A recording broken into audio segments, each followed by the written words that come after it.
भयो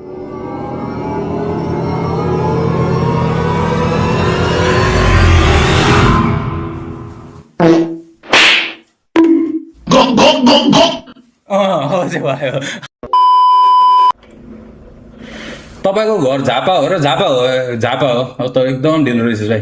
दाइ दुबईबाट युएसए कसरी जानु भएको? दुबईबाट युएसए गएको होइन नि भाइ, दुबईबाट म नेपाल फर्केर अनि नेपालबाट चाहिँ के अरे युएसए आएको। टेन्सन छ त्यो पनि, फेरि रन्डी छ त्यहाँ पनि खेल हो। यो यसले त मेरो हातै भन्दैन। मेरो अगाडि लाइनमा जो मलाई अझै त्यो इन्टरभ्यू थाहा छ, मेरो अगाडि त्यो लाइनमा जो थियो नि 12-13 जनाको थियो होइन, सबै फेल, सबैजना फेल हो। मलाई मतलब थिएन, म त एकदम चिल मान्छे हो नि त। झन् अहिले पो आएर हुन्छ नि त्यो मान्छे एकचोटि त मर्दो रहेछ भनेर सेकेन्ड लाइफ सुरु भएको।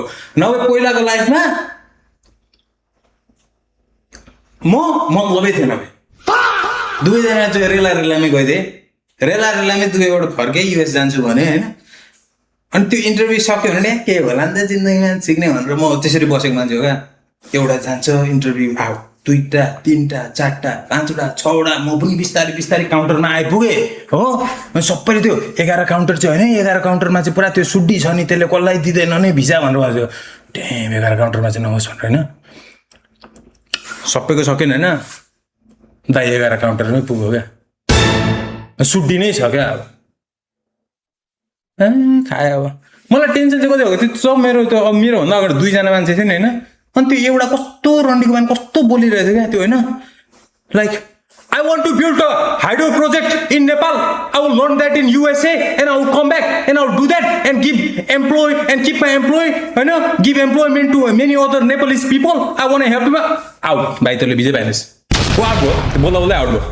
त्यो धेरको खान नि त त्यो म नेपालीले पचाउन सकिनँ भनेपछि, म झापाकोले पचाउन सकिनँ भनेपछि अब त्यो सुड्डीले कसरी पचाउँछ त्यो आफै इमेजिन गर। त्यसरी हुँदैन हो। एउटा आउट भयो, अर्को आउट। मेरो पछाडि एउटा पतार बोल्ने दाइ सबै आउट भइरहेछ। त्यसलाई म चिन्दिनँ फेरि त्यो रनिङ वाको उज्जतमा बोलिरहेछ। मैले रेस्टुरेन्ट त किन बोल्दैछ मेरो कानमा भनेर, तर बोलिरहेछ हो। मेरो टर्न आयो थियो। मेरो फेरि गाइस 6 वर्ष ग्याप 12 पछाडि मेरो दुबई गएको 3 वर्ष काम गरेँ। त्योभन्दा अगाडि म हल्लिरहेको थिएँ, फर्केँ काम गरेँ, अर्को 1 वर्षको हुन्छ नि त्यो। 6 वर्ष मेरो ग्याप 12 पछाडि। अनि म ब्याचलर पढ्नु गएको हो वाइ युएसए भन होइन। अनि मेरो पालि पनि दिइहाल्यो। अब इङ्ग्लिस खतरा नभए पनि अब म के अरे दुबईमा बसेर त्यो सबै खैरेहरूसँग त्यो डिल गर्दै त्यो मलाई खैरे देख्दा ओहो क्यान आई गेट 1 रुपिस हो त्यस्तो थिएन क्या। म एकदम युज टु थिएँ क्या, उसको न म्यान भन्ने टाइपमा बुझिसकेको थिएँ क्या म, बुझ्नु होइन। अनि वाइ युएसए त्यो क्वेसन सोध्यो हो। किन युएसए भन्दाखेरि म 12 सकेर म दुबई गएँ होइन। अनि दुबई गएपछि होइन I kind of realise the importance of academic qualification होइन। So I wanted to study furthermore because I've been on many interviews, you know, trying to get a new job, but I always got rejected because of my academic qualification, you know? So I just want to pursue my studies. देखो त्यो सुड्डी okay भन्नु, तर भित्रबाट यस्तो पनि थियो नेपालमा, यस्तो पनि बोल्छ नेपालमा, उसको त्यो थियो रियाक्सन। तर उसले आफूलाई कन्ट्रोल गरी चिल खान्छे, चिल यो मनिष मात्रै हो के यो मान्छे हो, चिल गरे आफूले। अनि तेरो बाउको बिजनेस के छ भनेर हो। अब अलरेडी ल्यायो त मेरो बाउको त्यहाँ 40-50वटा गाडी छ भनेर। अब गाडी छैन मेरो बाउको, गाडी छ एउटा गाडी छ त्यति हो 50-60। मेरो बाउको बस कम्पनी छ होइन, ट्रान्सपोर्टेसन कम्पनी छ होइन। So he makes a lot of money, you know. It's not a problem. Money is not a problem. यस्तो गरेर सक्क साइन गरेर होइन, यो उहाँ पे गरेँ भनेर काउन्टर नम्बर 12 पे गरेँ।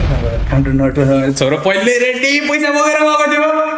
पैसा बोकेर गएको थियो कति मान्छे चाहिँ कस्तो हुँदो रहेछ भने त्यहाँ भिजा लाग्यो अनि हतार हतार मम्मी म अब गएँ यहाँ त पैसा तिर्नु भन्दैछ एक घन्टामा म कन्फिडेन्स थियो नि त अलरेडी रेडी पैसा यहीँ छ काउन्टर नोटमा म 13 मै गइदिन्छु रेडी छु त म सट्ट लाग्यो भिजा दे बाहिर निस्के मेरो भाइ पर्खिरहेको थियो होइन अनि के भयो लाग्यो त भिजा होइन होला उनी हात्यो क्या अब त्यस्तो ट्रस्टै थिएन क्या ममा कस्तो ट्रस्ट नगरेको जबकि मलाई 100% कन्फिडेन्स थियो हो अनि अर्को मेरो साथी पनि थियो युएसए ट्राई गरेको थियो उसको भएन गाँड भयो त्यसले फेरि एकचोटि लुकेर पनि ट्राई गरेर अरे भनेको सुनेको थिएँ मैले तर त्यसले हामीलाई कहिले खुलेर भनेन होइन एकचोटि गरेको तर त्यसले 2 चोटि फिक्स गरेको एकचोटि हामीलाई नभनी गरेको अनि त्यसलाई पनि मैले सोधेको हो क्या भाइ त्यहाँ इन्टरभ्यू जाँदा चाहिँ के हुन्छ के गर्ने भनेको कि के अरे भाइ त्यो इन्टरभ्यू जब त्यो बाहिर बस्छस् नि एम्बेसीमा अनि त्यहाँबाट त्यो रुममा जाँदा त्यो ढोका यस्तो तान्नु पर्ने हुन्छ नि त्यो ढोका दह्रो छ नि भाइ फेरि त्यस मैले हल्का अरू ढोका जस्तो गरेर तान्लास् त्यो ढोका एकदम दह्रो छ अलिक रन्डी दिनुपर्छ प्रेसर भनेर अनि उसको सजेसनै त्यस्तो थियो